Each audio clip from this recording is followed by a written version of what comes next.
Um, we are really grateful for your continued support and participation in this program. I want to assure you today's session will be highly informative and enriching. We are honored to welcome everybody.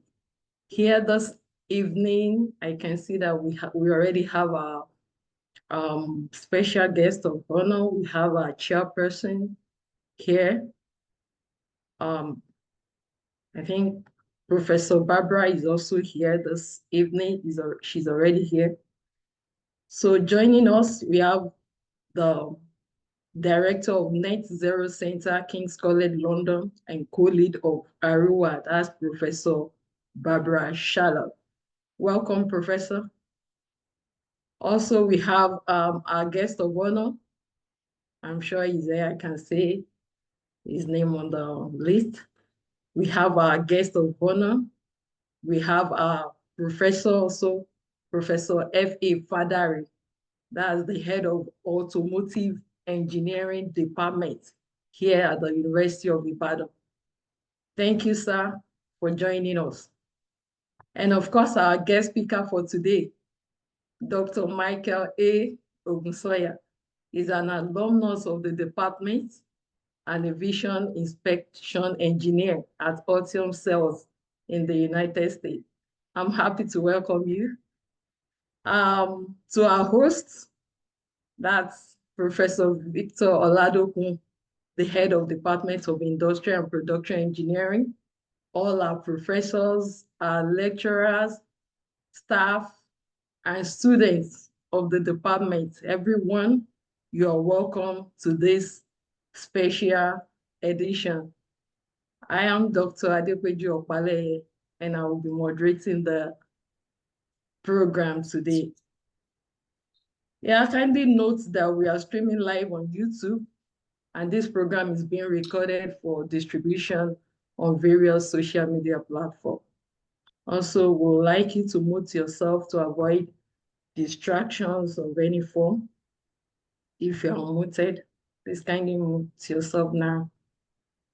So during the lecture, if you have any question, please use the chat box or raise your virtual hand during the Q&A session, and you'll be given an opportunity to ask your question. Thank you so much. Once again, you're all welcome. Okay, so to begin, I would like to invite the chairperson for this program, Engineer Adetola Adegboroye. Engineer Adetola Adegboroye was the second alumni guest lecturer for this program. That's in November 2022. He's the CEO Agape M&A Investment Incorporated that is based in Canada. He's a seasoned business leader with over 3 decades experience working in the business consulting, finance, and energy sectors around the world on various major and complex projects. Currently, he is building an organization that invests in equity, mainly in new startups, and creating platform for rapid concepts to market development. He's also providing business advisory to entrepreneurs, coaching entrepreneurs to revitalize and grow existing ventures. I'm honored to welcome Engineer Adegboroye for his opening remark. You're welcome, sir. Thank you so much. Can you hear me clearly? Yes, we can hear you loud and clear. Thank you, Dr. Opale. Thank you for that warm welcome and introduction. And thanks everyone for a good evening or good morning. It's morning here in Canada, or good afternoon, wherever in the world you are. It's a great pleasure to be, an honor to be the chairperson for this session. It's amazing that it's been over 2 years that we started this, and it's been extremely successful. And I really want to thank everyone that's been involved. Special welcome to Professor Barbara Sherlock. from King's College London. Thanks for taking time out to be with us. Looking forward to some great insight from you on net zero. Also to our guest of honor, Professor D.A. Fadere, the HOD of Automotive Engineering. Welcome. Thanks for being here today. And to our host also, I want to say great welcome and thank you. I was actually in the department a couple of weeks ago when I was in Nigeria visiting, and he shared some great vision with me on the direction the department is going. So really excited about all the things that are going on out there.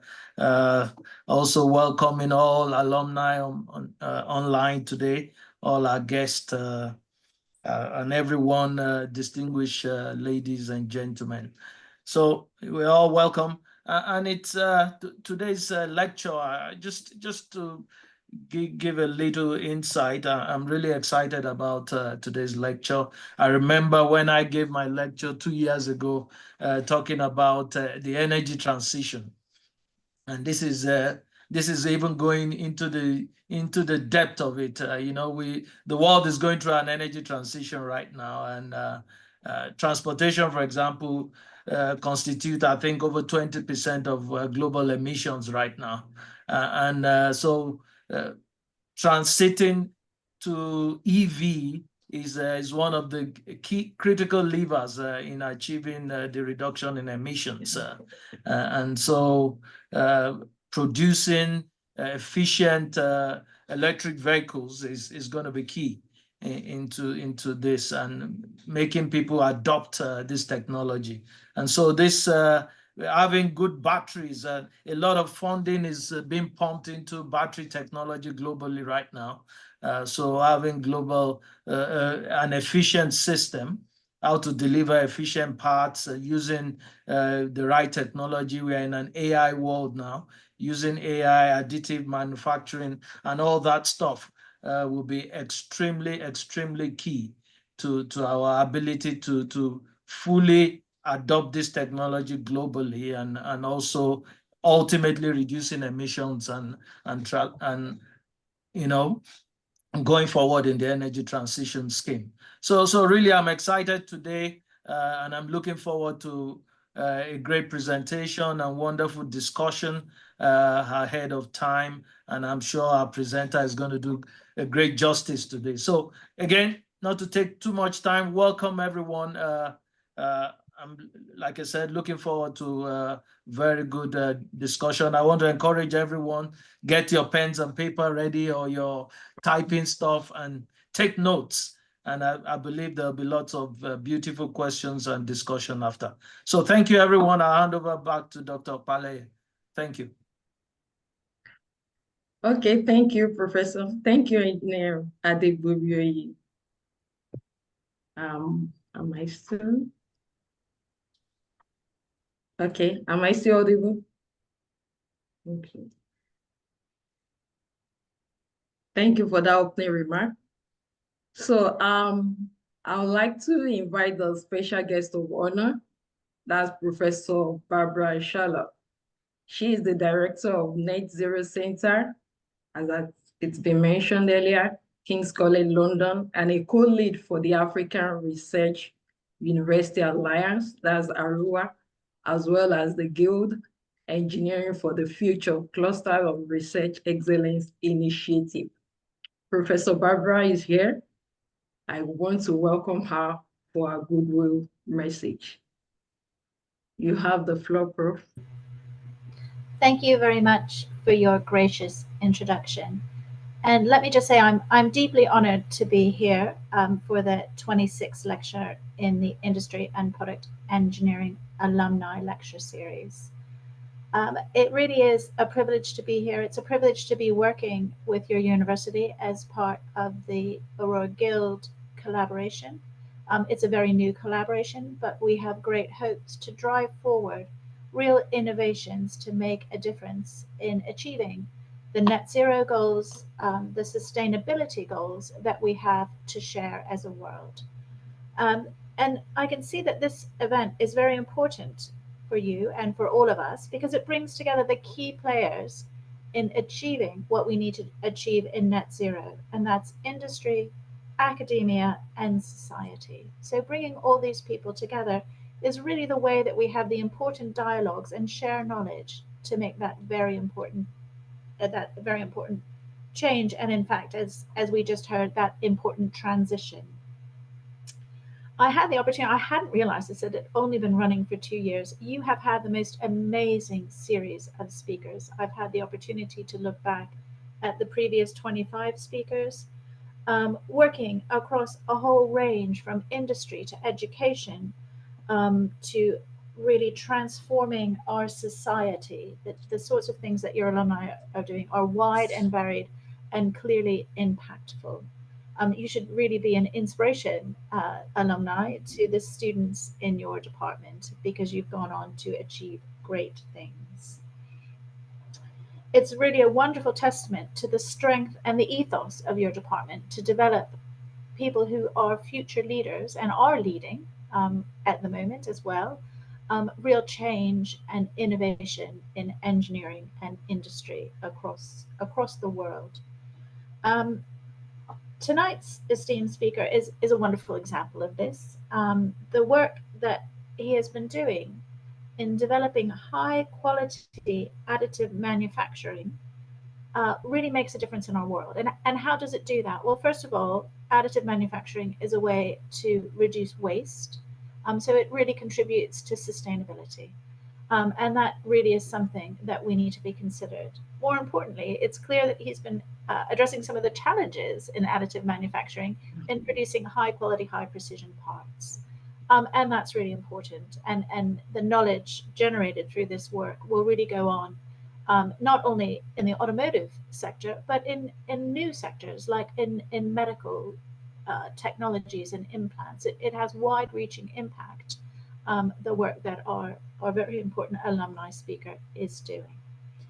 But alongside that, as the previous speaker noted, is that he's applying this to electric vehicles. And electric vehicles are, as noted already, a transforming technology in the transition to net zero.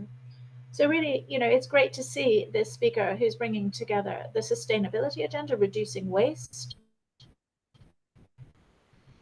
and also applying that to transport. So really, he's supporting two of the great goals in net zero. So our center is specifically called not net zero carbon, but net zero, because it also includes waste and sustainability. And this speaker is really going to be spot on with the vision in his research. So along with the esteemed alumni who have already spoken, I just really want to reiterate what outstanding role models they are for your students. And it's a real opportunity to bring you all together here for these series of lectures, to really be inspired by the accomplishments of your department and its alumni, and really, we'll understand for your future students. But also, it's great to hear and understand how your alumni support your department. It's given you the gift of education. The ethos of your department has set you on a path to drive impact and change. And I understand that you're also very generous in supporting your department as it moves forward in its future. So it sounds like a wonderful combination of mutual benefit for all of you. And I'm really very excited to hear our lecture this evening, because it really does encapsulate many of the fundamentals of a net zero world. Again, thank you, esteemed colleagues, for inviting me. It's a real pleasure to be here. And it's the evening in London, a very dark and gloomy evening, but I'm absolutely delighted to be here. You're brightening my day. Thank you very much. Thank you, Professor. You're welcome. Thank you for that comprehensive goodwill message. We do really appreciate that. So now I'll be inviting our own professors and teacher. That's the guest of honor for this program.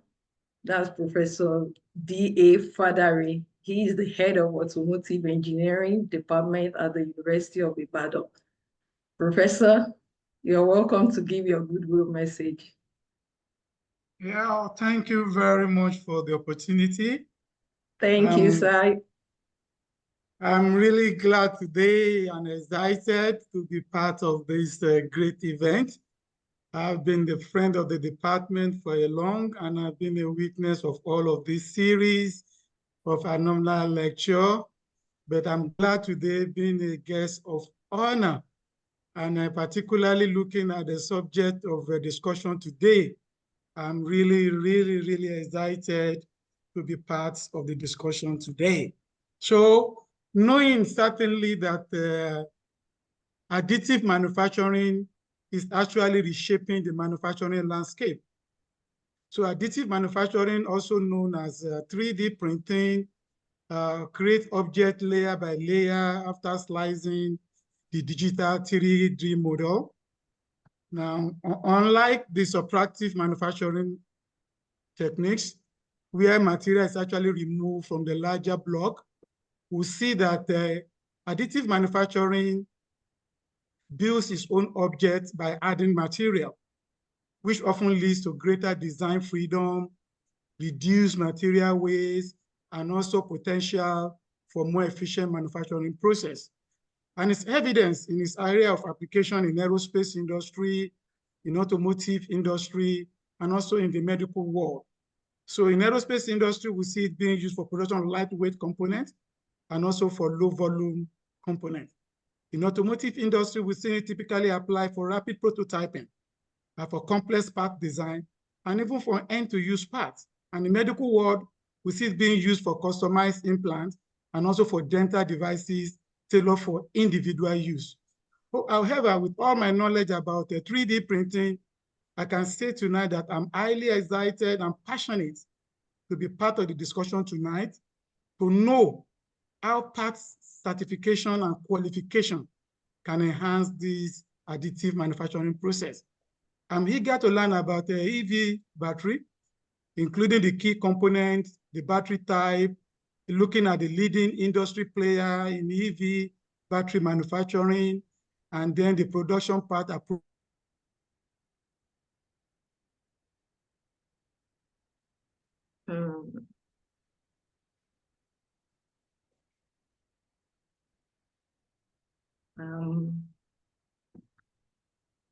Can we still hear Professor? I'm not hearing him again. Is that network? Hello? No, we can't hear him again. I think that's a network problem.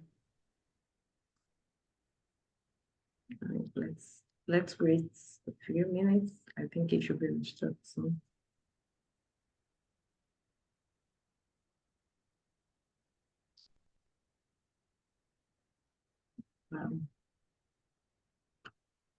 Okay.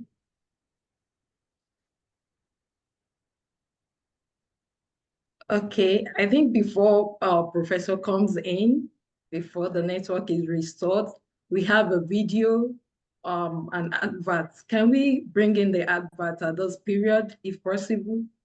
Can we play the video before professor comes back online?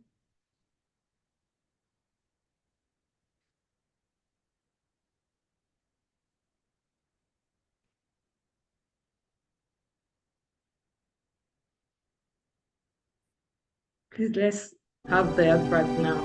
Okay, thank you.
Okay. I think that's the end of the adverts. That's our MEM program at the Department of Industrial and Production Engineering. Is Prof back online? I am yet to say his name. Okay. If no, we are gradually moving to the heart of today's program. And it's time to introduce our guest speaker, our lecturer for today, Dr. Michael Ogunsanya. The citation of Dr. Michael Ogunsanya will be read by Engineer Owolabi Alao, who is also an alumnus of the department. Engineer Alao, can you proceed to read the citation of our guest lecturer? Engineer Alao. Yes, I can see our guest lecturer is already standing. Thank you, sir. Good evening. Good evening. We can hear you. Good evening.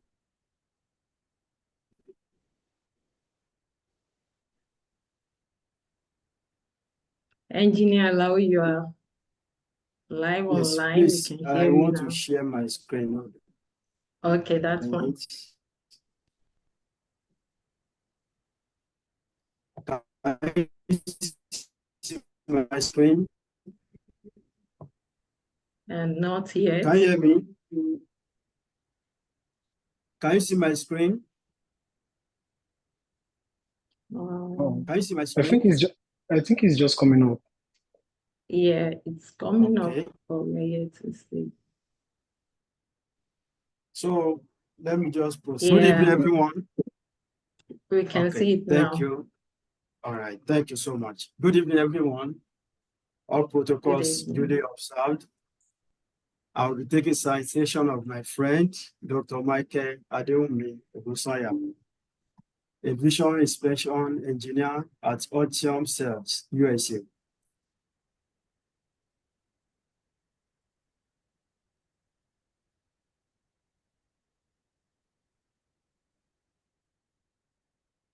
Dr. Michael Adewumi Ogunsanya was born and brought up in Lagos, Nigeria, into Mr. and Mrs. Luke Abiodun Ogunsanya's family from Ijebu-Ode, Ogun State, Nigeria. After a national diploma in mechanical engineering at Yaba College of Technology in 2008, Dr. Michael chose to study industrial and production engineering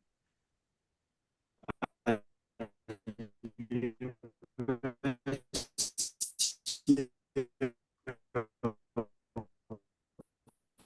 Ibadan. Against all odds, he had to write UTME again and follow his passion. Having personally concluded that the program was best for him in 2009. Dr. Michael has a special passion for teaching, which he ventured into since he helped numerous students, classes for students. He has a nickname, Physical, as he was fondly called by students. He worked as a sales and service engineer at Gates Lakin Nigeria Limited, with specialization in GM vehicles. He also have an experience in project management at Fakino Nigeria Limited, a construction company in Ibadan. He was part of the team that constructed the 3-kilometer circular road in Ikoyi, Osun State. Dr. Michael finished as one of the top 5% in his class, graduating with first-class honor in industrial and production engineering from the Premier University of Ibadan. In December 2017, Dr. Michael left Nigeria for the United States. There, he earned his PhD in industrial and systems engineering at the illustrious North Carolina Agricultural and Technical State University in December 2022. In the US, Dr. Michael interned with Cummins, where he worked with the Power Systems Business Unit in redesigning their prescriptive model for tuning customer equipment remotely. Upon completing his PhD, Dr. Michael worked as a research specialist at the Center of Excellence in Product Design and Advanced Manufacturing section. The section is coordinated and directed by his academic advisor, Dr. Salih Desai, a university distinguished professor at North Carolina. Dr. Michael is a registered member of the Society of Manufacturing Engineers. About a year ago, Dr. Michael joined Oitium Cells, a joint venture of GM and LG, as a cell assembly vision inspection engineer. Here, Dr. Ogunsoya saddled with the responsibility of qualifying thousands of cells produced daily by continuously improving and developing better inspection methods. Aside from academia, Dr. Michael Ogunsoya is a believer and God lover, a teacher. He finds joy in assisting others. In December 2017, Dr. Michael married his beloved friend and a beautiful wife, Oluwatoyin, and they were blessed with a son, Eni Obada Sire. Ladies and gentlemen, with joy in my heart, please join me as we welcome our speaker for today, Dr. Michael Ogunsoya. Thank you so much, my dear brother. And thank you everyone for joining this call. Before I continue, it's very good to be back home. As all faces I'm saying, it's just like giving me that welcome back home. I'm going to start especially by appreciating our guests, our special guest of honor. But before that, let me just quickly make sure everything is ready and set the atmosphere. I'm assuming everyone can see my screen. Yes, am I correct to see that? Okay, good. Yes. Thank you. Thank you, ma'am. So I just want to say a special thank you to our special guest of honor. That's Professor Barbara Sherlock. Just permit me if I mistakenly pronounce the name or if not perfect. Our guest of honor, Professor Fadare, and I can still remember all of the days of drawing back in TLT. Thank you, our chairman, sir, and Engineer Adetola Ade Borioye. Our dear moderator, my teacher, Dr. Adepoju Opaleye. I'm going to say thank you to everyone that have joined, all of my teachers. I can see names, Professor, I'm trying to recall all of the names. Prof, thank you so much for joining. And especially I want to say thank you to Engineer Peter Bay. I think I saw him on the call too. Thank you so much. And thank you for having that great contact with me. It really means a lot. I know I'm still going to catch up and I'm still going to tell you more of how things have been going. Thank you so much for coming and approaching me, trying to make sure everything is on and fine with me. So, and for all of my friends that have joined from far and near, I want to say thank you. Everyone that is really open to hear me talk and how things have been going as regards part qualification. I'm very happy to speak to everyone. And I will say thank you again to Dr. Fadare for setting the pace, because I can see he started the lecture even ahead of me. Today is going to be I'll try as much to make it simple. I'll try as much as to make it interactive. I'll try as much to be on time, 15 minutes thereabout, if we'll be able to get that sorted quickly. And if you have questions, please feel free to put that in the chat so we can keep going. Without wasting much of our time, I'll be discussing more about part qualification and that will be more in the area of advanced manufacturing. And 2 special areas will be the key. I know we have varieties. We have a huge range of people, researchers.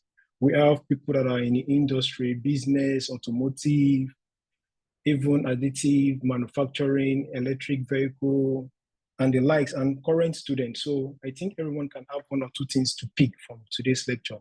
So without wasting much time, I think this has been said about me. I had my diploma in mechanical engineering at Yaba College of Technology in 2008, then proceeded to University of Ibadan, completed my bachelor's, my doctorate degree in December 2022 at North Carolina A&T State University. My major area has always been, there was a transition for me from operations research to manufacturing. And there the joy lies in getting more of making models for additive manufacturing, seeing how we can have a balance of data science in additive manufacturing and now more of advanced manufacturing. So permit me, if you see my face moving left and right, I have both, I have 2 screens on. So our agenda today, we have many things to unpack. First, I'm going to say more about advanced manufacturing, then into part qualification, make a good juxtapose certification and qualification, because that's the bedrock of most of what we'll be discussing. And from there, we move into each section, additive manufacturing. And in that area, we look more of the research part. And from the electric battery side, we look more into of the main application. So let's get started if you're ready. What make a system, or what make an additive, better still, what make a manufacturing process advanced? That's like a question. It's not all about the complexity. And I know many people might have 1 or 2 things to say. When you hear the word advanced manufacturing, something just common, or it has to be complex. That's not like the absolute truth. What make a system, what make a manufacturing system advanced lies on so many things, based on what we've got in here, based on the technologies that we can apply to them, based on the advantages that they pose to us. With what we've seen right now, we have more of cloud computing, we have AI has been, that's like the order of the day. We have more of data technologies, automation is possible. We can have tons of parts being produced in little time. Cyber security is there, more of big data. We can have all of this being fused together, everything coming all together. That is one of those things that make the manufacturing process to be advanced. And from the advantages we can see, we have increased efficiency. There is an improved precision compared to what we used to have in our legacy or traditional manufacturing. We can have more of distributed manufacturing. We can have real-time monitoring. You see somebody working in a factory, outside of the factory, you can see what is going on live, even in the factory. Time to market is crunch. We have accelerated time to market. There is possibility of mass customization and even mass production. In simple word, we can say advanced manufacturing is a modern approach to production, whereby we use innovative technologies like what I've said earlier on to improve design, fabrications, and even the performance of products or parts. Advanced manufacturing has been applied and is currently applied in so many fields, many sectors, the military, the medicine, in aviation, automotive, even what we'll be discussing today. Most of this, we have more applications of advanced manufacturing. And something that is so critical is anytime there is a failure in any of these sectors or most of what I've just listed above, it is always catastrophic. So we want to prevent that. And to prevent that, we need to have a system that is certified. So that is the first place we need to start from. We can't talk about part qualification without first understanding what certification is. In a joking word with my friend, when we talk, there is this saying that some people will say, oh, I don't feel like give you. That, when you meet some salespeople, they don't have data to back up. They don't have any certified process. They can only tell you some word of mouth, and that doesn't fly in the scope of advanced manufacturing. The first thing is to have the process certified and the parts certified. And that leads us to juxtaposing what certification is and what qualification is. The very first step in any advanced manufacturing process is to have the process, and even beyond advanced manufacturing, in a working environment, every process needs to be certified. And when we talk about certification, we're talking about an independent organization or a regulatory body trying to say this system, this process is fit for the service based on some preset steps. And after that, that is when we can move into qualification. Qualification now says, okay, the process has been certified. Can we ensure, can we also confirm that the process that produces a part is still very reliable? Does it produce part to specification? Those are the things that we need to understand. So the first thing we need to understand here is certification, usually done by an external body. And I'm very sure we have that even in education industry, we have it in education sector, and every other sector. Certification should always come first. Then we have the qualification, which is just to ensure that all what we've said we'll be doing, we're still doing it. Moving next, putting all together, there is always testing. And that's at the certification level, some things are being done. Sometimes we have non-destructive testing, we have inspection processes, all documentation submitted, and we make sure that we continue to confirm, we continue to check if the process is still capable or not capable, which we're going to see as we move down. So summary again of what I've said, part qualification is a verification process to ensure that what we have been certified to do, we can still do them based on the design and performance requirements.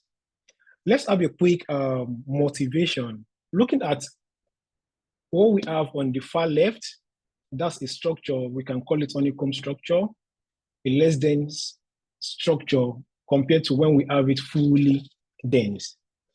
Looking at the middle one, we have something like our circuit board.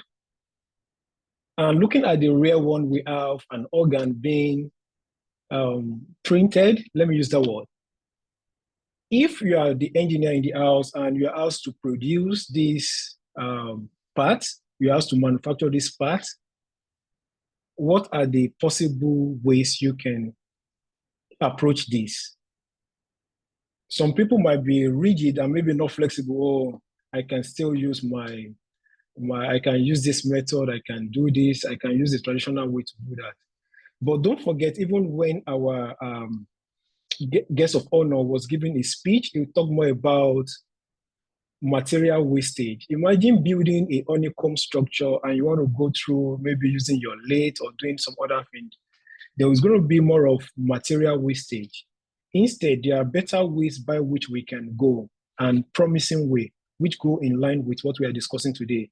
There are advanced manufacturing method processes that can help us achieve any of these parts just listed, shown in the images you can see above. And that takes us to our very first stop, which is more of additive manufacturing. And as you can see, additive manufacturing, you're building from nothing to something in most cases. Why in subtractive, or maybe the traditional one, if you want to call it that way, you have like a block you're trying to take out from it. Just it like somebody carving a wood. Maybe that makes much sense to you. So putting together a definition by ASTM, it is a process of joining materials right from making the 3D model, and the layer are built upon themselves, layer by layer. And other names, it's just like Professor Fadare already saw what I wanted to say. We have various names for it. That's 3D printing. That's like an household name, but it is formally called additive manufacturing. Some people use it even for rapid prototyping, and some people call it rapid prototyping. You have an idea or a concept in mind, you can always quickly use additive manufacturing to make a prototype of such part. Let's move forward. Additive manufacturing is possible in just these 6 steps, and it has many benefits, which I'm not going into because we have limited time. First is just for you to have your 3D model drawn. Save it as .stl file. Use the slicing software from the machine, the 3D printer manufacturer, or the one that's go best. Then after slicing, we have the 2 parts, how the print head move in XYZ direction, and have it printed. And in some cases, you might need to have a post-processing, because that's one of those shortcomings that we have in additive manufacturing. Without saying much, I'm going to switch to part qualification, and we have a very good framework that has been set aside for additive manufacturing process part qualification. First, we need to understand more about the design. So what are we printing? What is this process ought to get us? Like, what do we really want to have this process do for us? So we need to look at the design. Not all additive manufacturing process can make some parts. Some parts are so good with FDM, fused deposition modeling. Some are good with SLA, stereolithography. Some are good with different binding, different processes. So we need to look at the requirement. Then we need to look at the facility, looking at the quality, the machine qualification itself. Is the machine qualified, the facility qualification? Mostly embedded, we have a part qualification embedded in the certification process. That's like the very first step.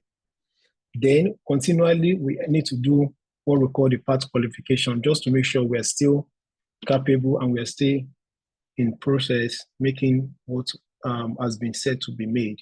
So if you want to see that, maybe the slide can still be shared later on.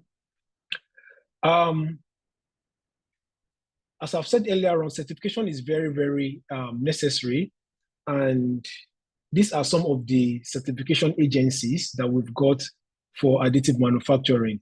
And again, the application of the parts determine more of the certifications that you need to make. If a part will be used in automotive, definitely we need to have, I'm talking about the US, I'm very sure all other countries have their own certification agencies too, the SAE. If it's going to be used in, let's say in the food industry, maybe for packaging, purpose, recycling, and some other things, then we might have food, FDA look at it as the Food and Drug Agencies. If it's more of environmental, we can have more of the EPA. If it's going to be used in defense, all of these have to be certified that this part can be used and this part is safe to be used. So those are some of the agencies that we've got for additive manufacturing. Despite all of the sweet things, all of the benefits that AM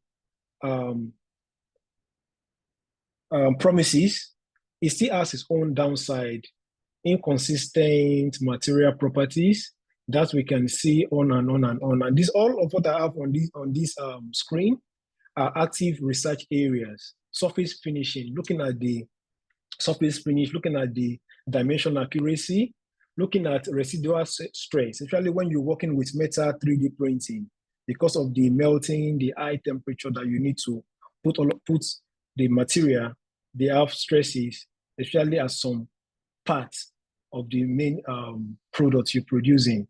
We have quality control and inspection issue, big issue, repeatability. Producing that same parts over and over might be an issue in AM processes.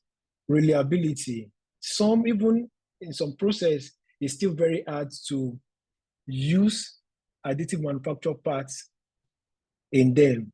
One is aviation, whereby you don't want to take any risk, but it's coming up, especially in metal 3D printing. And most additive manufacture parts, we always require we always require post-processing. Again, anisotropic property. The direction of print or the build orientation always affect the mechanical property, the strength, tensile strength, the porosity, and many others. For the researchers in the house that may be much interested into looking into some of what I've listed earlier on, some work we've also done. Any slight variation in the process parameter of an AM process, it affects the part qualification. With that, looking through the literature, these are some of the works that we've done. Many, they use imaging, thermal imaging, acoustic, vibrations, and so many. But most of what they do are at the layer level. But don't forget, in additive manufacturing, we are building from nothing to something. In that wise, it means things might even go wrong before you complete a layer. So one of the best way by which we tackle this is to look at real-time monitoring and tracking. Can we extract meaningful data, and can we use that to build a model that can help us monitor, that can make a prediction ahead of time, and we can make we can have a feedback closed loop and make the correction in real time. And we've looked at different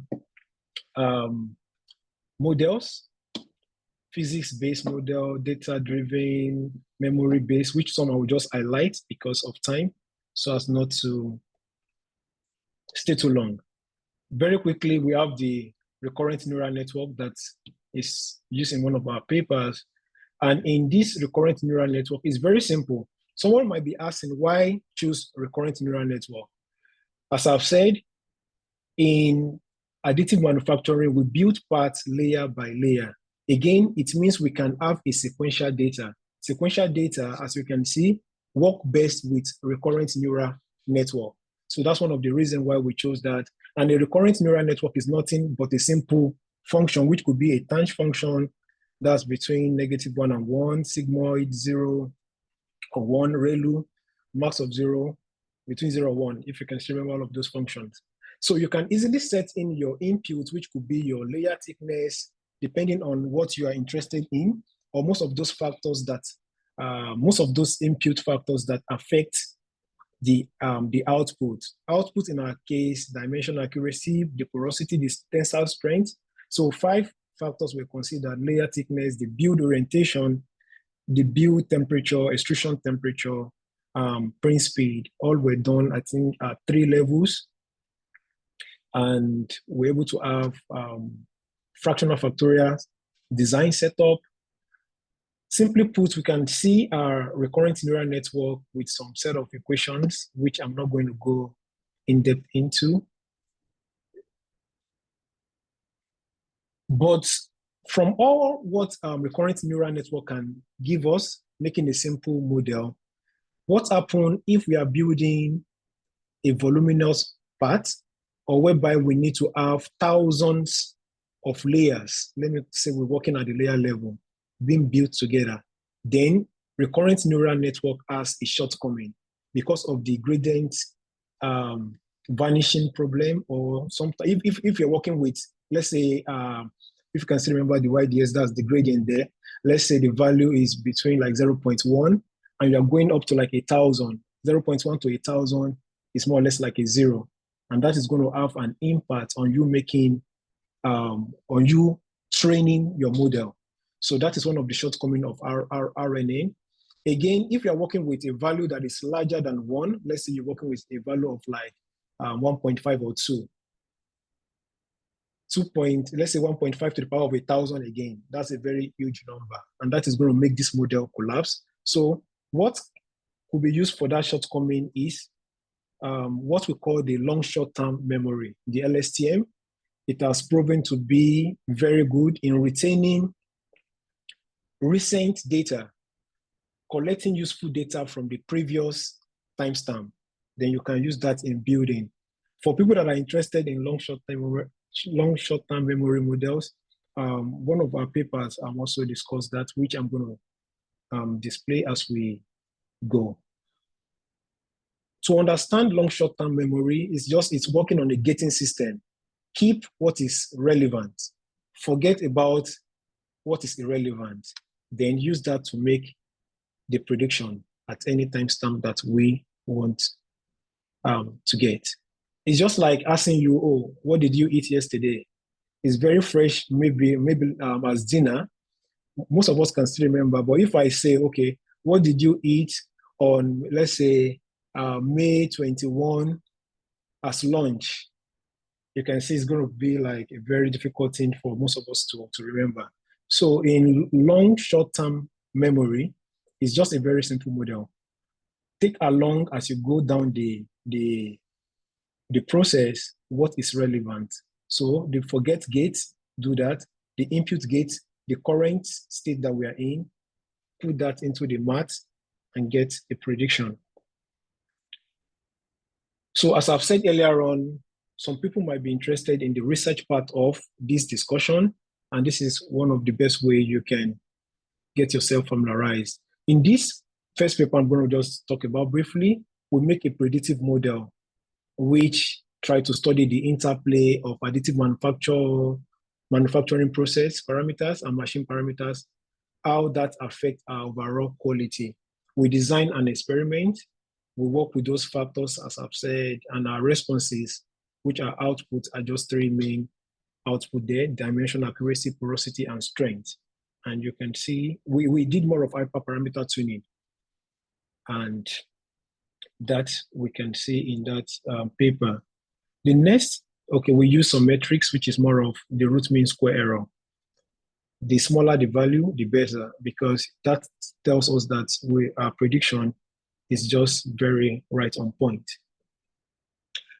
Secondly, another process is the inkjet 3D printing. If you remember when I was trying to motivate additive manufacturing, I showed like a circuit board. One of those applications of inkjet 3D printing is making circuit board, and we can, in this particular paper, we try to use image analysis.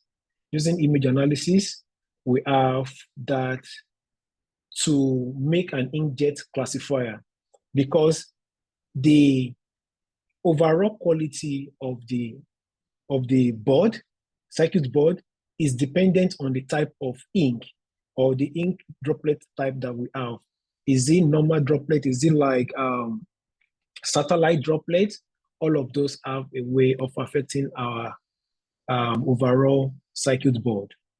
And we have a paper that discusses that in details.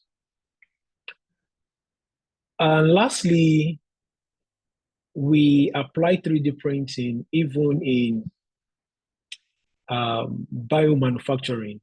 And in biomanufacturing, we try to use that LSTM I discussed earlier on, because this is very, very sensitive. One, the cost of material, you don't want to like make it go into waste. So we try to build a framework that use the data-driven model, wrap it around memory-based, the LSTM, physics-based as well. And with that, we're able to have a model that can track how things are going with bioprinting. I'm putting all of this out there for our researchers, for people that are interested in looking more into that. So, because of time, let's switch gear a bit and discuss. I know some people are interested maybe in the three, not so much in the 3D printing, maybe on the electric battery side of it. Then I'm going to quickly rush through this, but you can ask your question, because I want to give time for questions too. So it not just be, I'm the only one speaking today. For the electric vehicle battery overview, it's just like switching gear. Now we're not using our ignition combustion engine. And you can see this is just a very great area around the world. People complain about the pump price is so high. CNNG is just out there. Now we have another one, the EV. And whether we like it or not, electrification is just like the way to go for automotive. It's coming closer and it's coming nearer to you. I think the earlier we embrace it, the better. And many things has been said even regarding the benefits it gives. We want to keep our planet clean. We want to have higher efficiency. We want a smooth ride, autonomous driving. All of that we can have with the EV. I'm not trying to like convince you to do that, but EV has given us so much to enjoy. One, you can sit down at the back of your house and you have your car charged. So now for EV, it's just like a replacement. We have the battery replacing our engine. We have the motor, the electric motor replacing our engine. And for having that conversion, something needs to supply the energy in terms of the EV. And that is where the battery comes in.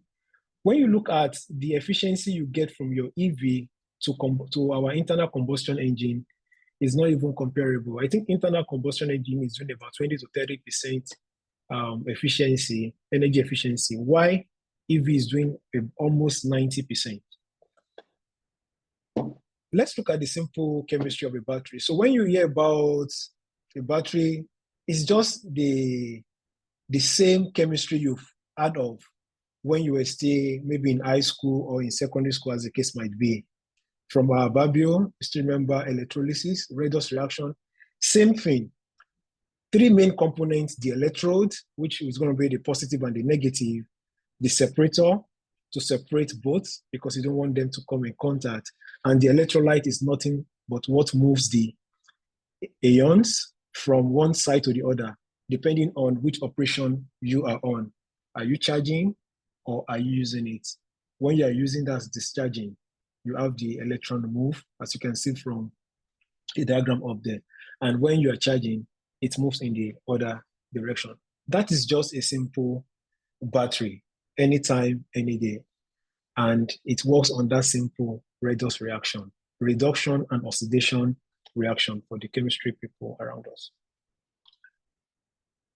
Many types of electric batteries are out there: the lithium-ion, nickel, metal, lead acid. Lead acid is one of the bottom, is at the bottom. Lithium-ion, which is what we work with at this time, is so promising based on the energy that you get per mass, the power to the weight ratio, the energy efficiency, which is very key, the high temperature, because as you use the battery, it gets heated up. And I'm still going to tell you more about all of this as we go on. Again, you don't want to use like 5 hours to charge a car, then the purpose is defeated. Quick charging is one of those research areas that is ongoing. If you're interested, you can look out there. Low self-discharge also. You don't want to have a car that runs down all by itself, even without running. So those are some of those things that make lithium-ion so much ahead of other types. And for all those advanced cars, expensive ones, they use more of the nickel, manganese, cobalt combination. Nickel, cobalt, aluminum, those are like, the ones I highlighted, they are more or less like what you have in vogue and readily used. Looking at what a battery looks like, I know many might have seen, we have different type of housing for our batteries: cylindrical, the prismatic, and we have the pouch. Depending on the maker, I'm still going down there very soon. Cylindrical has its own advantages, but in terms of module, in terms of wastage of space, you can imagine having 2 circles by themselves. Definitely, there's still going to be some wastage in terms of space. So the containment is one of those issues that we have in cylindrical usage. Prismatic has its own good side. You can stack them even all together, but not much flexibility compared to pouch. I'm pitching for pouch because that's what we do more. Pouch, you can easily stack as many in different modules as you want. Again, if any of those particular one is bad, if any particular cell is bad, then you can easily replace them and you still have your car functional. Again, I might be using some word interchangeably, just permit me. Battery, cell. Some people might say cell before the electrolyte comes in. Battery, when you have the electrolyte, then it's dangerous. At that time, it's very dangerous. You have to be extremely careful. But if I use any of those words interchangeably, just permit me. And again, I might use even the combination. For people interested in the cost, one of the most expensive material that make up our battery is the cathode. And that's the lithium, mostly sourced from Asia, nickel, the cobalt, the manganese. Many costs go into that for the manufacturing, the precision, for the anode, for the separator, electrolyte, which is mostly in most organizations is secret. So you can't really know what they have in there. And the battery housing, as I've said earlier on, the cylindrical, the prismatic, and the pouch. And the cost is $101 per kilowatt hour as at 2021. Who are the giants of our electric battery? Mostly they are Asians. We have the biggest market share taken by China. That's the CATL, LG Energy Solution, which I'm part of, about 25%. Panasonic, one of the major producer of Tesla battery, they take about 13, and we have all of that in there. So these are like the key players in the electric battery industry. I think that's not why we are here. We are here just to know more about parts qualification, but I just want us to have an idea of how the battery industry look like. Question is, how are these battery made? I've talked about that earlier on. Just having your electrode, your electrolyte, having a separator in between them. What we need is standardized process.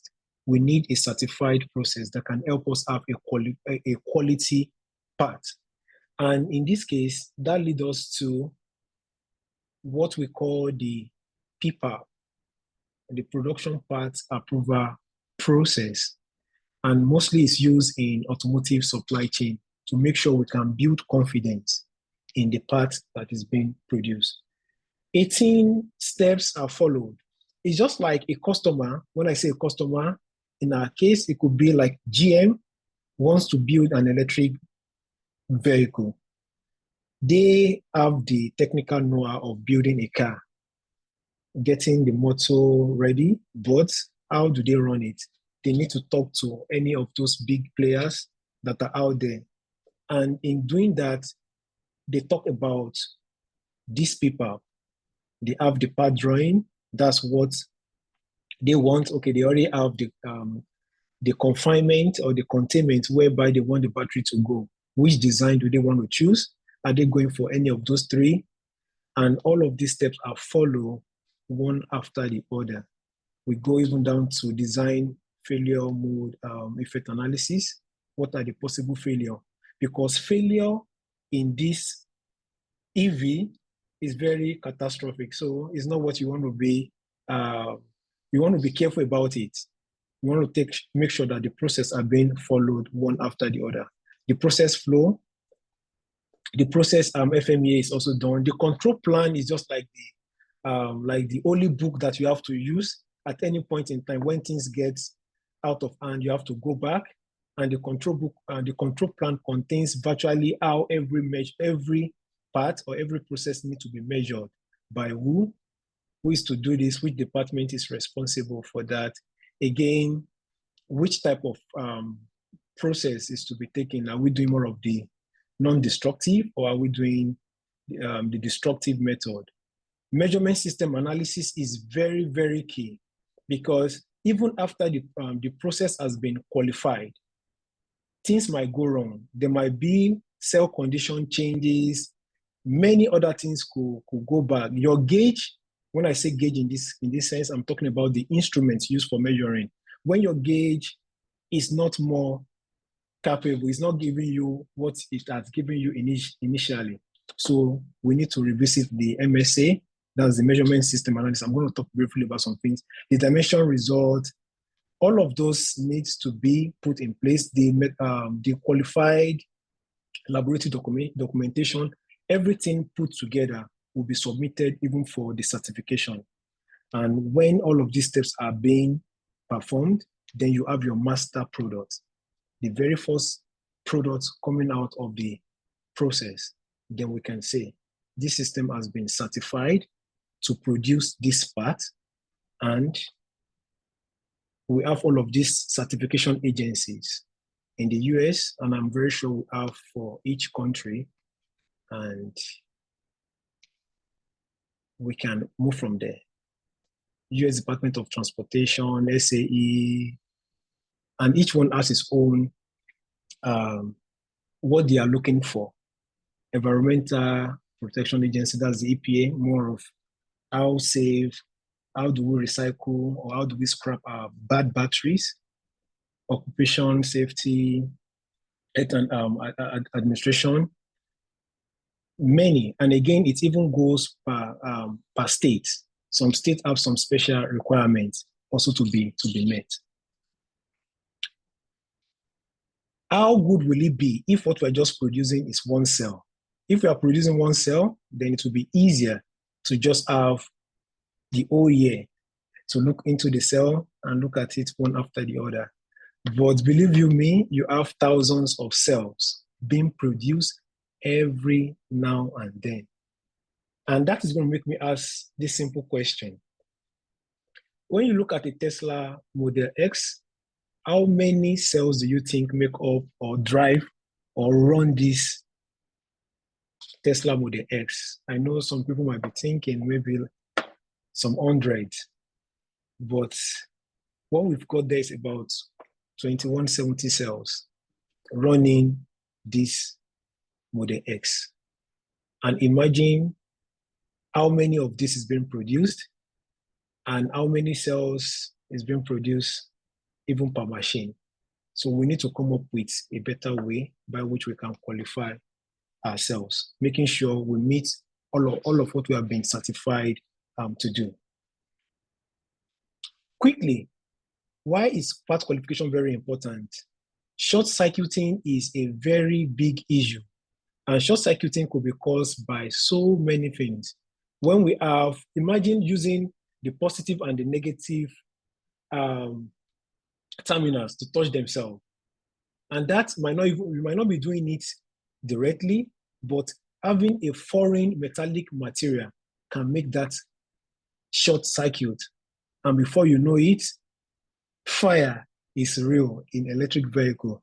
So you have to be very careful. And how do we make sure that what we give to our customers are what we've said we'll be producing? That is why part qualification is so key. Again, swollen batteries could be, we have foreign materials which are even non-metallic.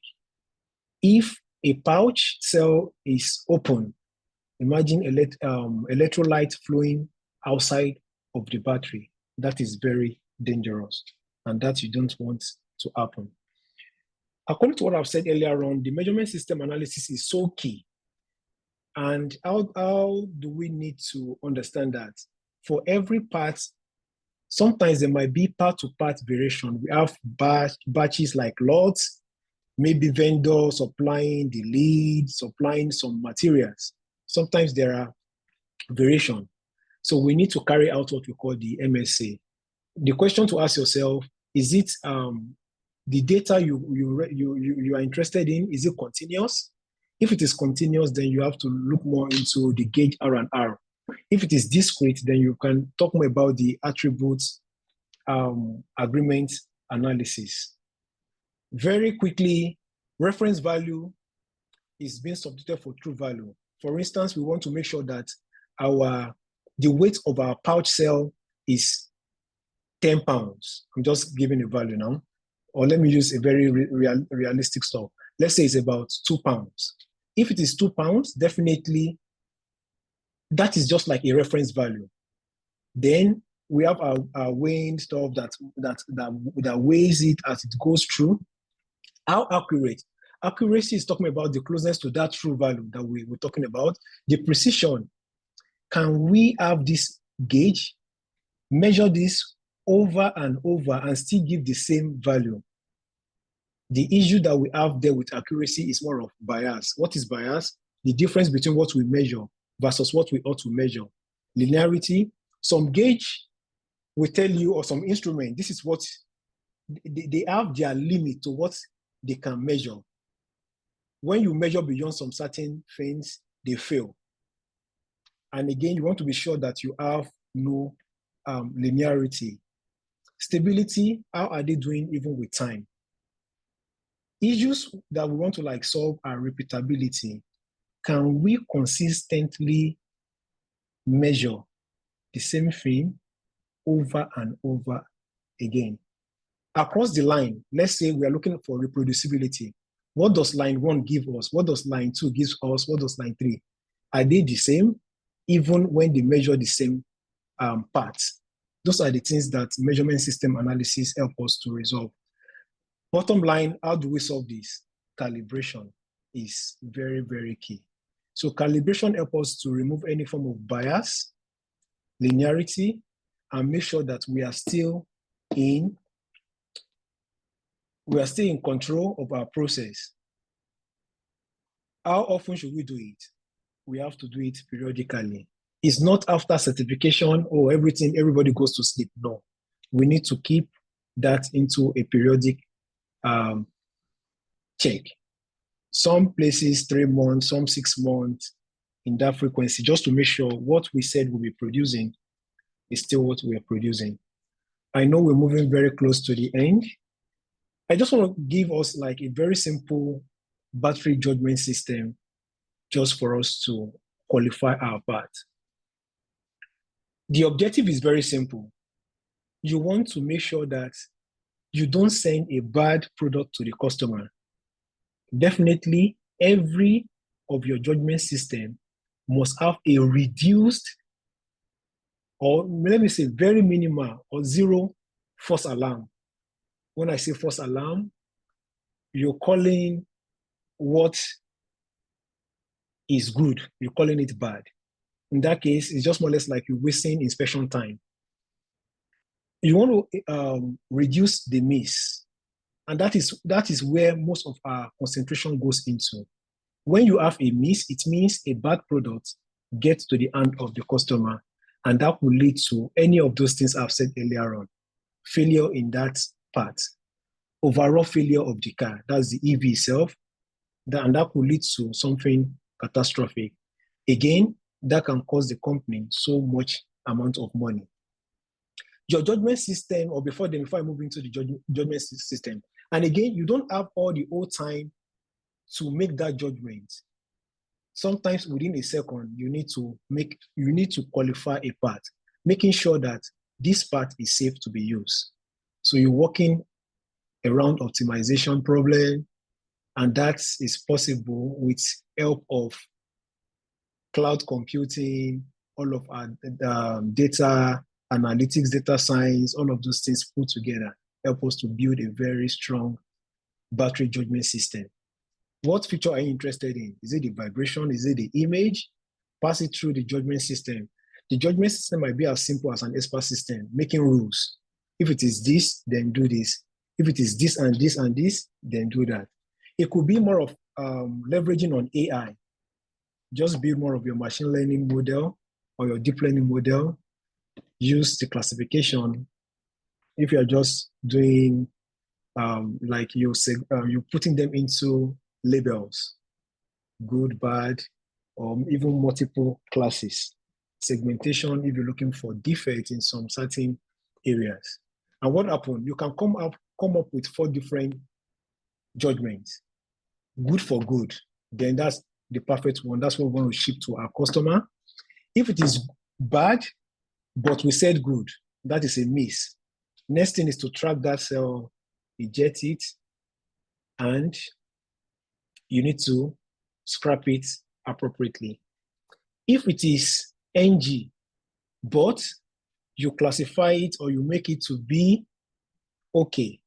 Okay, I think I've talked about that. If it is okay, but you said it is NG, then that is more of a false alarm. Then it means your system needs to be improved because you're wasting time.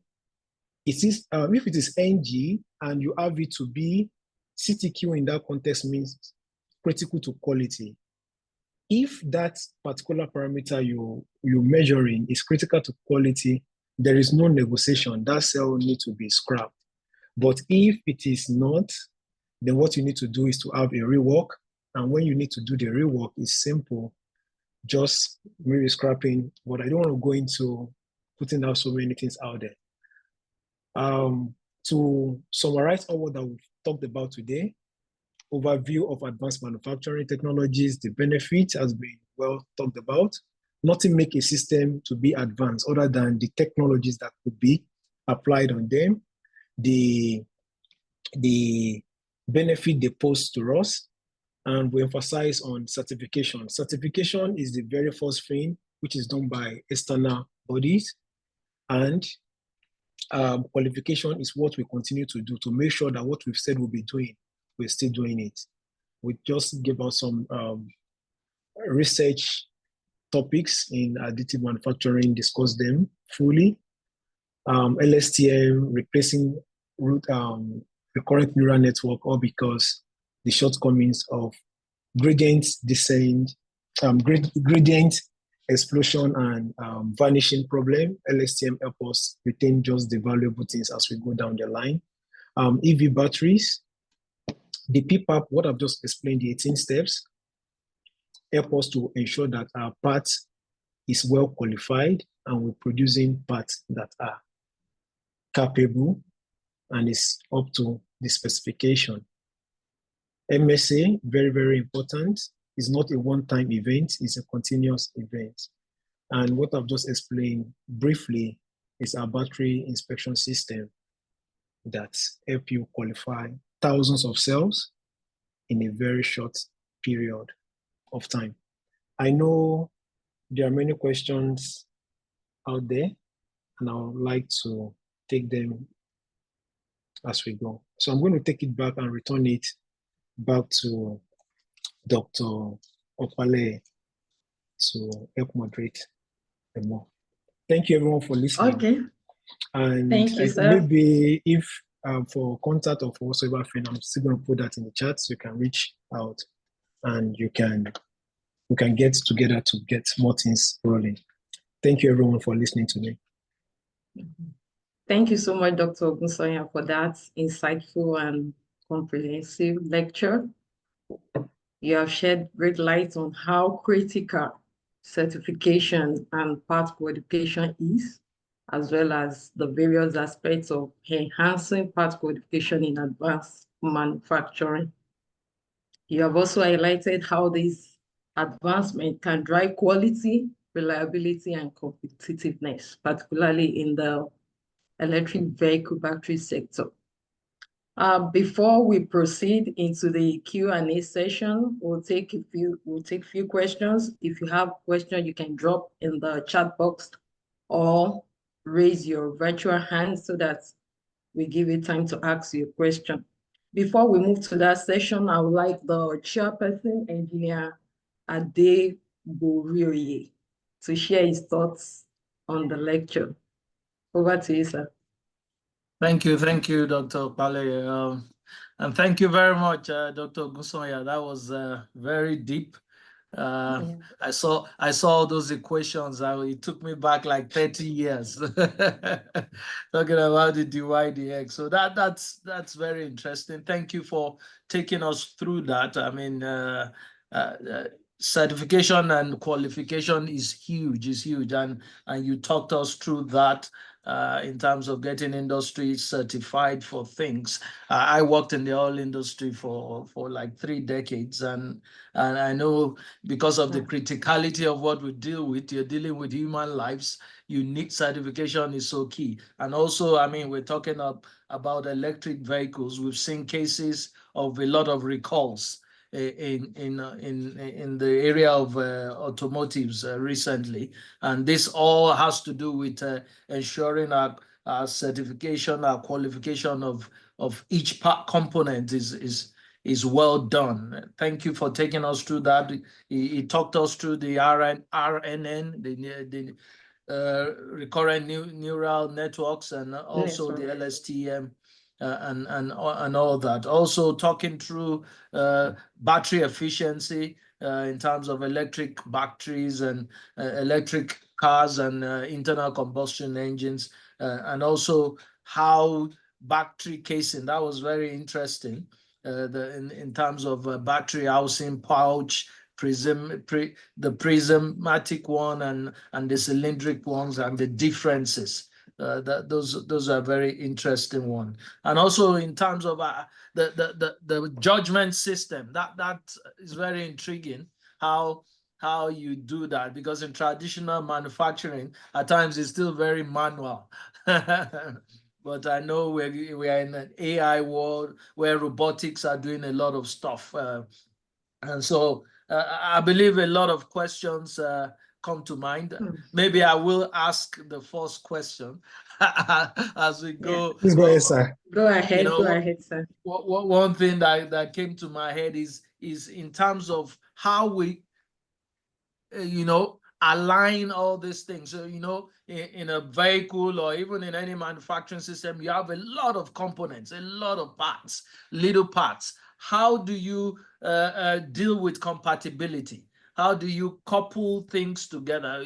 Because you can produce accurately a single part and produce another single part, but by the time you bring them together, how do you ensure there's material compatibility, there's geometric compatibility? There's so many things that comes together in a car or even in a battery.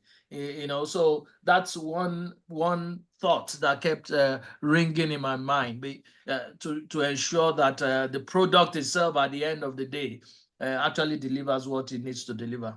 So thank you. I mean, I believe there are a lot of more questions that will come. Over to you. Okay. Can I quickly respond, or we take all questions together? Yes, please go ahead. Please go ahead and answer that. Yeah, if you can see my slide perfectly, this goes back to the very first part of the PPAP. The customer comes to the manufacturer, right? Let's just say, okay, I'm very interested in building a part, like an EV vehicle. The design, these are what we've got. We need to see the specification. Okay, this is the confinement or the containment that the battery is going into, right? So the drawing, the specification, okay, we have a 2 feet by 2 feet containment. This is where the battery sits. These are possible designs. We can go with pouch. If we go with pouch, how do we have that optimized? So again, we have the research part that deals with battery management system. They try to come up with different designs and make sure that despite the constraints of space or whatsoever thing, we are still able to make because we have the long and the short range. If you are very familiar with EV, we have the long range that can go up to like 420 miles. We have the shorter one. So all in all, the PPAP is still the very key thing. When things we need to change, we have to come back again and review the PPAP. So first thing is to meet the customer. Everybody will be on the same page, and we have the control plan. So the control plan also contains everything that we said we'll be doing. So in that case, if there's going to be compatibility issue, we have to come back again to the drawing board and review drawings, review all of the specification that we've given earlier. So that's one of those ways we ensure that compatibility issue is resolved. But first, we don't just move into designing. Everybody sit together and make sure we're on the same page before the design even commences at all. And at every stage in time, papers are being submitted before the final master product is being produced. I don't know if that answered the question to a bit. Yeah, thank you. Awesome. Thank you very much. Sir. Okay, thank you, our guest lecturer. I want us to know that the lecture is available on our YouTube channel, and you can go to the channel to get the link and download the recording of the lecture. So we have, I think I can see one question here. If you have, is anyone raising? And okay, I think, let me quickly read the question we have on the chat box, then we'll proceed to the hands that's been raised. Okay, there is a question that says, I wish to know how involved and advanced is Africa in this wave of electric vehicles?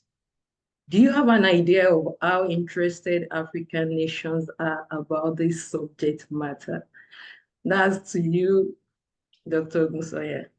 Okay, truth be told, I've not been following much about the EV, but I think I have something about, seeing maybe doing more of electric vehicle, but I've not really followed, but I know it is what we eventually get to Africa, whether we want it or not. And again, people have been buying EV, but in terms of the research part, in terms of the collaboration and every other one, I don't have like the best of the knowledge right now.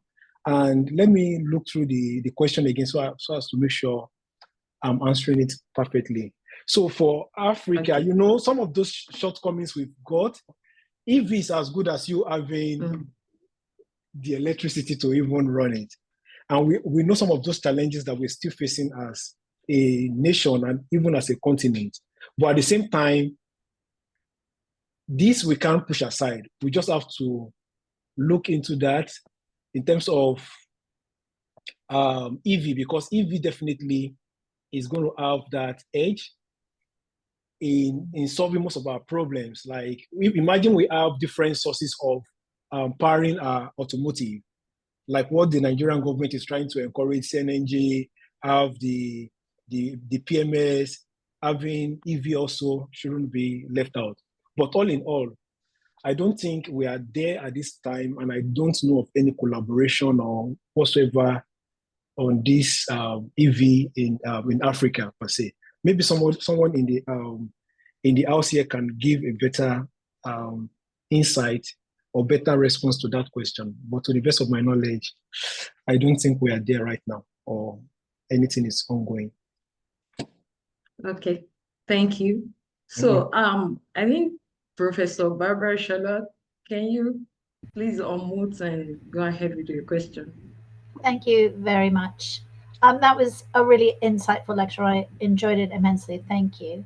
I have a question, but I'm just going to say one or two things. I thought your approach and way of describing advanced manufacturing was excellent. I mean, as you noted, we use it all the time. In fact, we've just had a government strategy published here where advanced manufacturing is really part of the investment, and often people wonder what it is, and I think you did an excellent description of it, and I shall remember that.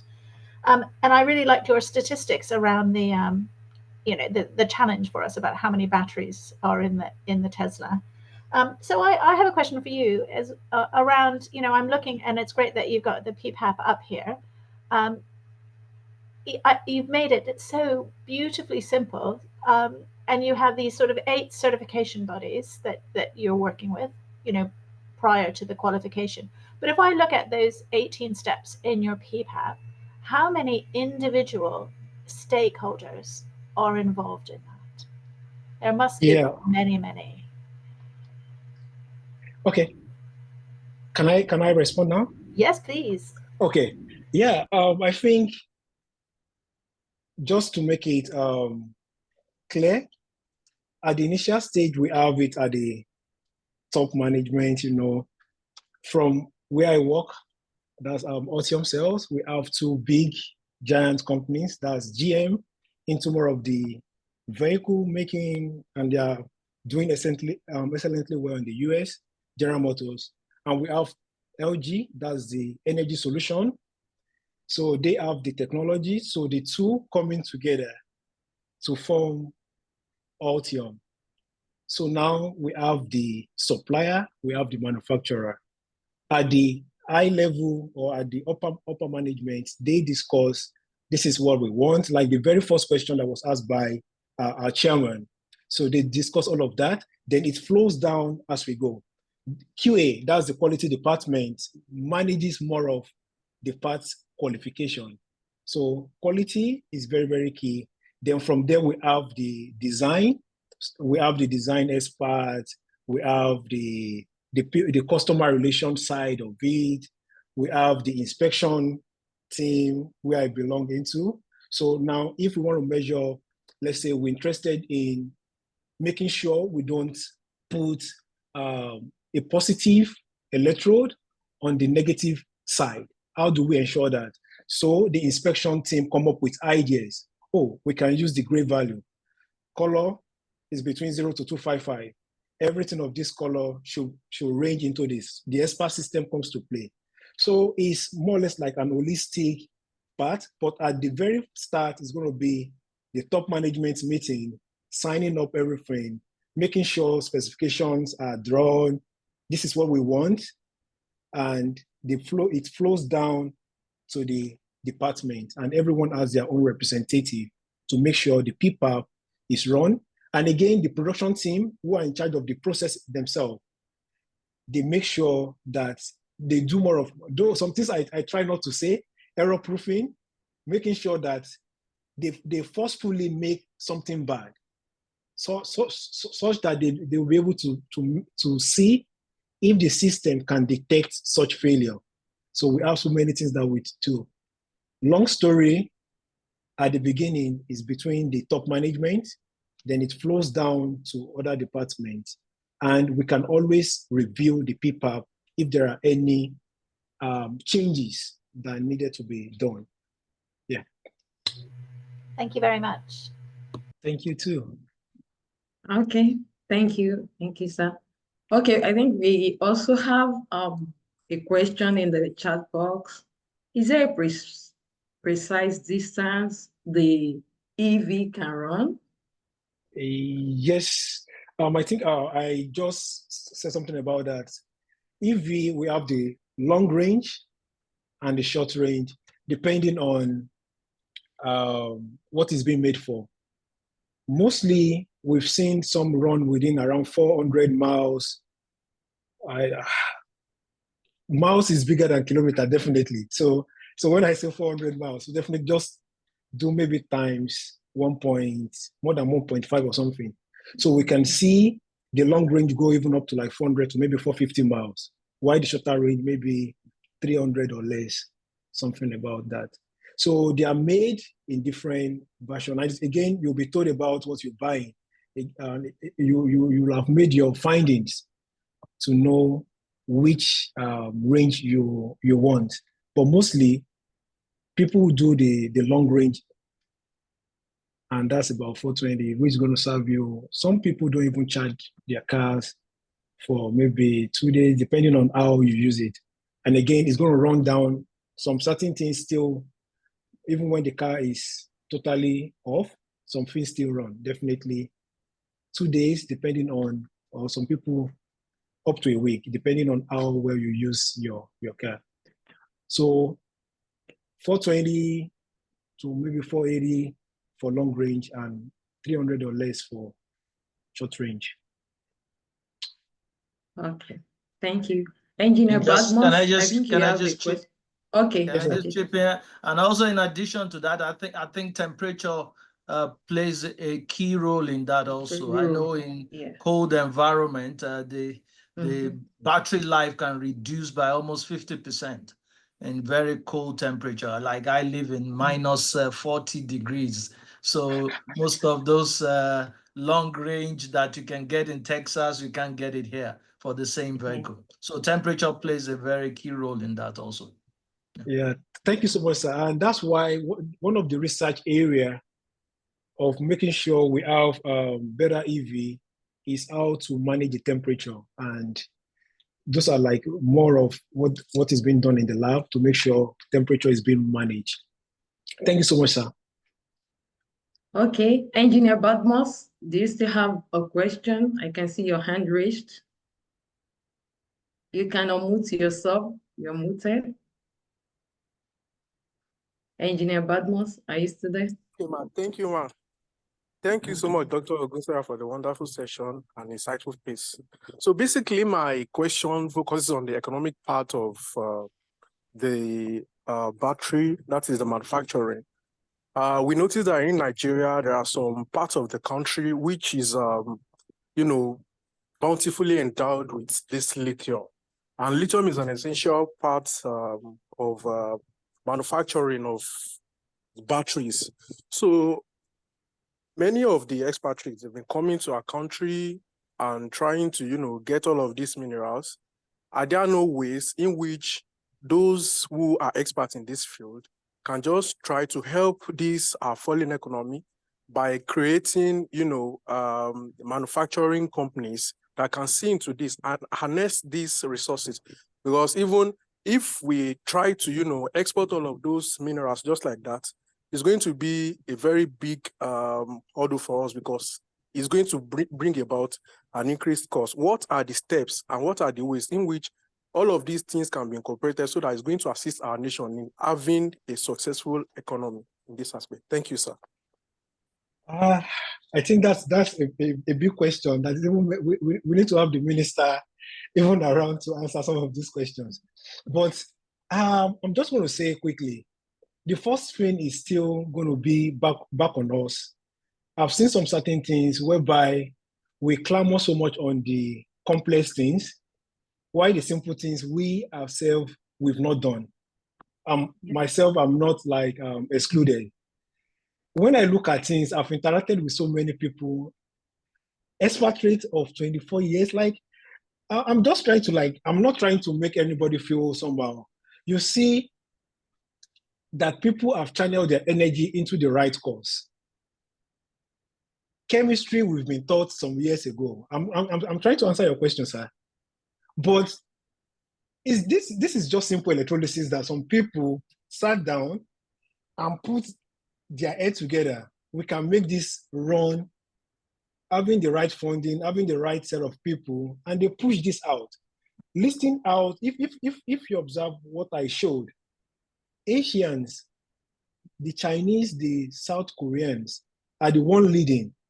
And this is just like a call to everyone on the call, that everyone have got a call to do their part. Let's go back again to that simple 1+1 that we've been taught. There are applications for them that can move us and make us even stronger. Lithium is in Nigeria. All of my years in Nigeria, about 30 years before leaving, all of my years in Nigeria, I can hardly say I've seen lithium, except maybe in the periodic table, hydrogen lithium, L2 or something. That is the only thing, but they are just around us, but we didn't take that extra step to even dig further and say, this is how this works. We are balancing equations, but people are really applying it and they're making making money. I don't want to say much story because I don't want to pour my frustration out here. Simple is just the basic. Let's just go back to the basic and let everybody begin to put heads together. We can do it. Lithium is in Nigeria. Many people are so like we have brains that we can put together and make things work. I might not answer your question perfectly, but it's just going back to the basics and everybody doing their parts will surely leverage that and make the country maybe turn around and have good economic turnaround. Yep. Okay, thank you. I think I love that answer.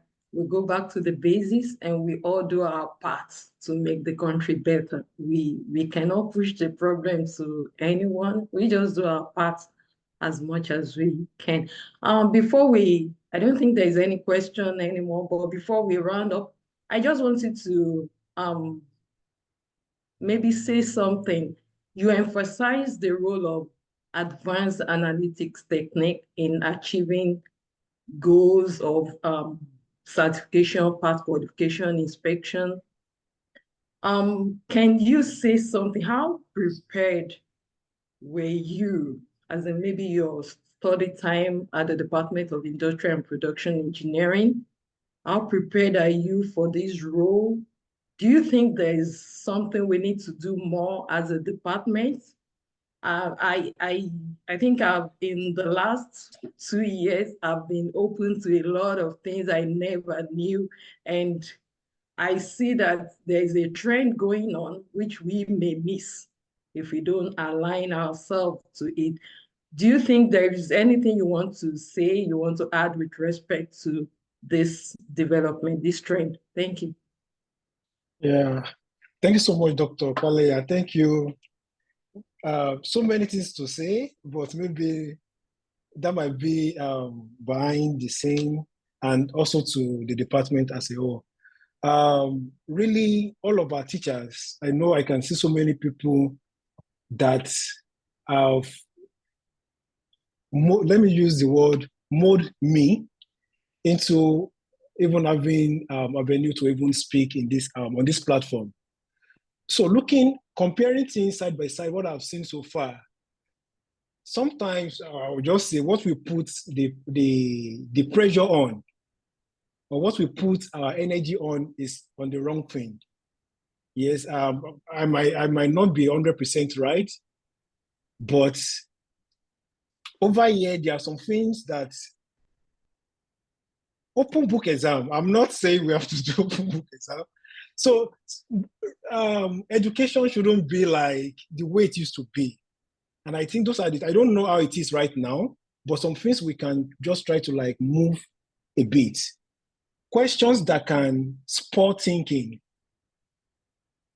Teaching should, like, I'm not saying teaching, I don't want to be so specific.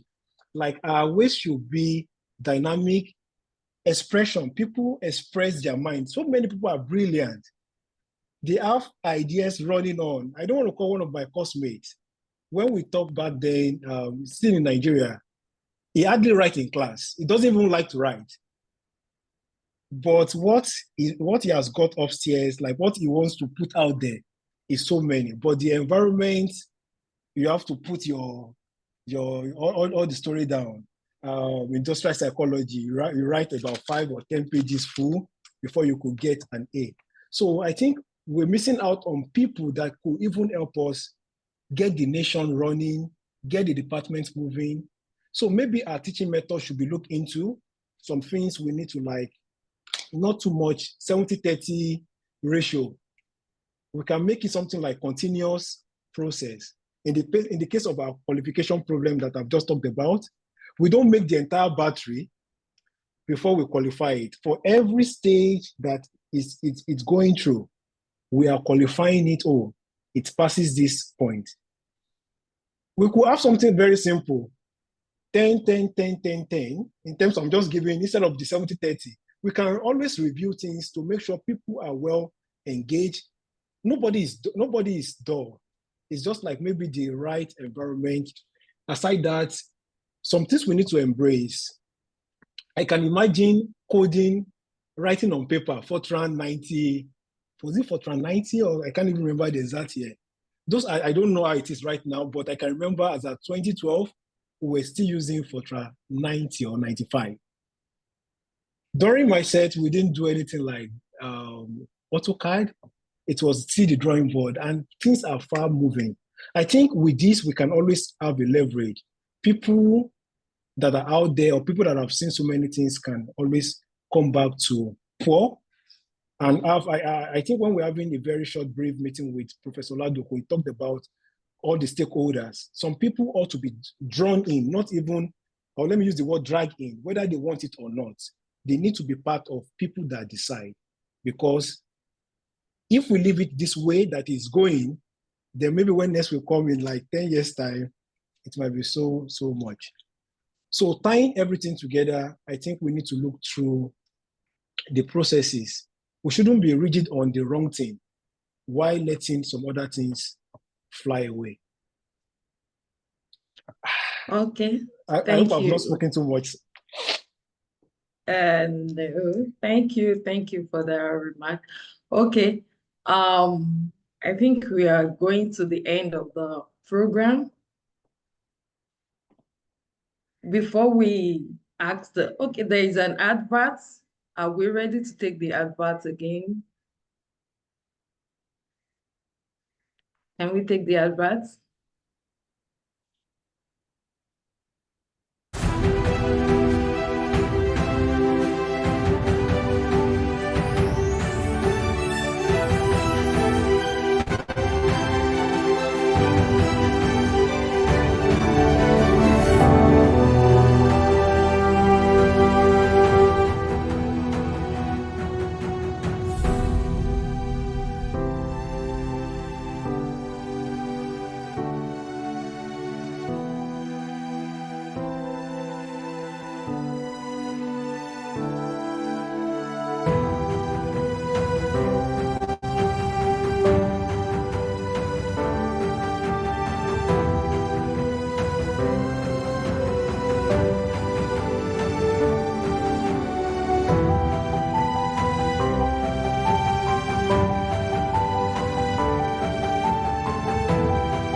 Okay, I think that's the end of the advert. Thank you. So, Dr. Ogusanya, do you have any final remarks, any final thought, just in few minutes? Yes, and I think that just popped up on top of my head just now. And Okay. yeah, I think when I was giving my thank you message early when I was about starting, I mentioned Engineer Peter Abe precisely. I think I'm saying this again. I don't know if he's still on the call. I'm still saying thank you again, sir, because sometimes, or we don't really know the meaning of mentorship. Maybe he reached out to me from nowhere. Like industrial system, and from there we're talking, and I think I met him even at the wrong time. When I say wrong time, it was far. It's just like somebody is on line 0. I'm on line 0. It's at thousands of miles away. So bringing it back, we need that mentorship, especially at the early stage of our life, of our career. I'm not the fan of mentorship, but coming into my life at that early time, I think I just finished from industrial systems, serving, asking me some thoughtful, provocative questions. You know, when you want to be someone and you're like, oh. So I think we need to design that system whereby we have a mentorship, mentee relationship across the department. I think it's going to really help us fly, not even move now, fly far, far higher. And again, I want to say thank you to everyone, all of my teachers. Dr. Pale, thank you. We still remember you greatly. We discussed Professor Oladoko, Dr. Ayache, Dr. Adeyeye, Dr. Adebiwe, all of our teachers, our friends, because it's just because of the enabling environment that you give to us, we can proudly say that we are family. Some people left and they never look back, or because they weren't even welcome in the first place when they were in. But I have to say thank you to Professor Akombi. He still reached out to me. So many people that I kind of, Dr. Kolawole, I can keep on, Dr. Odedere, I can keep on going on and on. And I pray that we have greater things even to do. And to all of my friends that have joined, I'm very happy. I'm very thankful. And I say thank you. I'm short of word right now. And, Thank you. Thank you. Thank you so much. Okay, can we take the vote of thanks by the head of Department, Industry and Production Engineering, Professor Victor Ladukun? I'm not Yes, sure. yes, Prof. ma. Okay, Prof, Thank you. you. Yeah, good evening and good morning, good afternoon, everybody. Thank you so much for being part of this 26th alumni lecture. We are very happy. A big thank you to the guest lecturer, our own Dr. Ogunsanya. We are so happy and I really enjoy your class. It was a well-delivered lecture. I want to thank our special guest of honor, Professor Barbara from King's College.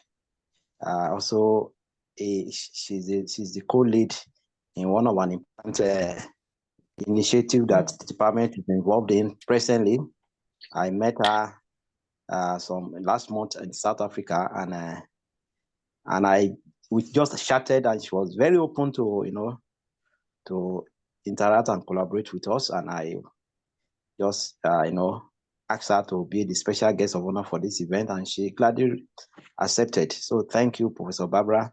We look forward to more collaboration, and we are having a collaborative PhD to be sponsored by MasterCard, and hopefully the department will have some more leverage, being able to impact the society more.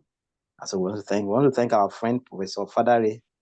Professor Fadare is a friend of the department. He's one of the hands-on engineers around us, very practical person, and his lab is one of the most exciting lab I know in UI. And thank you for always being part of this event. And when we had this discussion coming, we made up our mind that Professor Fadare will definitely be our guest of honor because we know we are in your terrain. And I want to thank our own engineer, Adegorioye, a fine gentleman, a very wonderful person who's been supporting us. He came around I think about 2 weeks ago. He came to the department and with his beautiful wife, and we had wonderful discussion. I was inspired by his passion for the country and the hope that when you meet people that we just need to keep hope alive concerning Nigeria.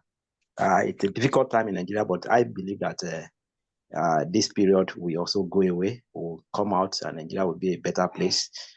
But while that is going on, we can't afford to lose all virtues, okay? Because when normality now comes back, if we may not have a reference to what is good. So I want to thank you for, and I also want to thank him for his generosity. Where he reached out to me yesterday and to us.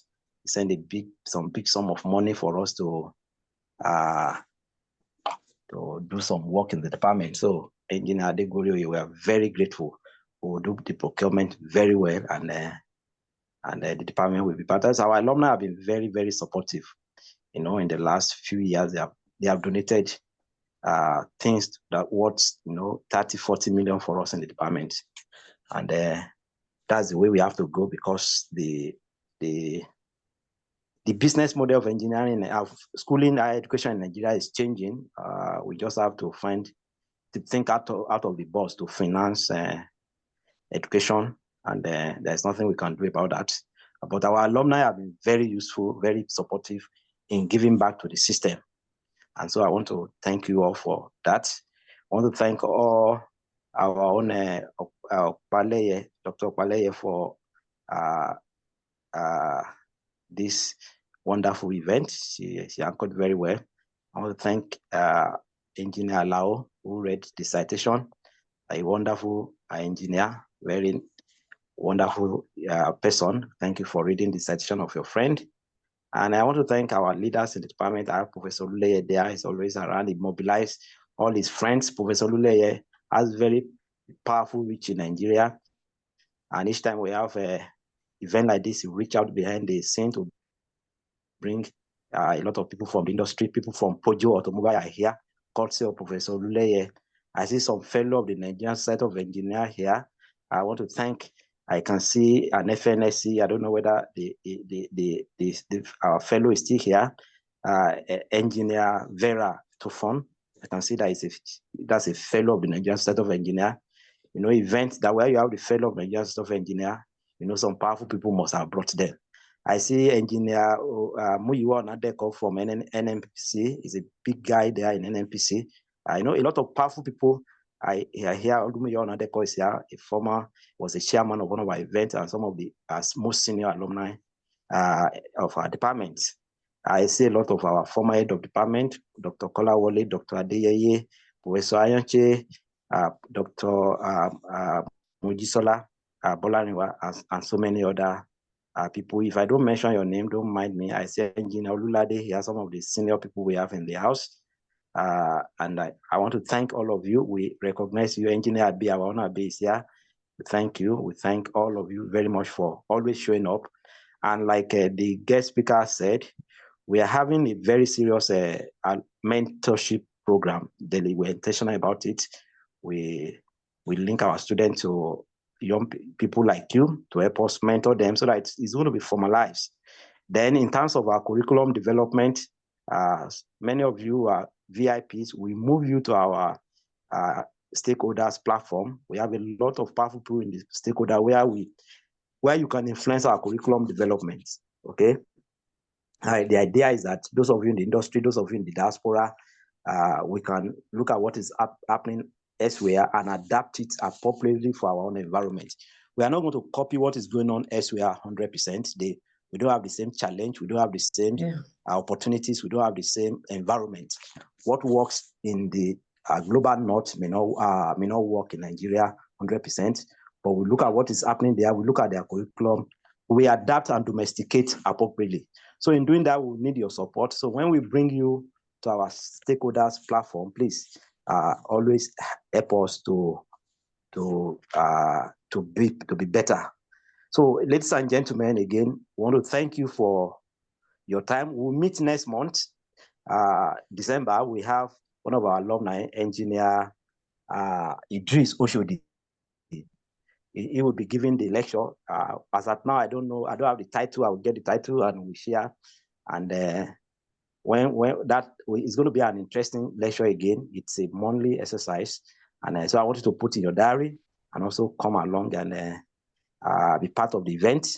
So on behalf of the department, I want to say thank you all for gracing this occasion. We have spent about 30 minutes beyond the time. That shows that it's an interesting topic today. So thank you all. Have a wonderful rest of the day. God bless you all. Thank you. Thank you very much, sir. We have come to the end of the program, and we've said thank you all for your time. We hope to see you next month for the final edition of the program for this year. Thank you so much, everyone. Bye. Bye-bye. Bye. Bye. Thank you. Thank you. Thank you.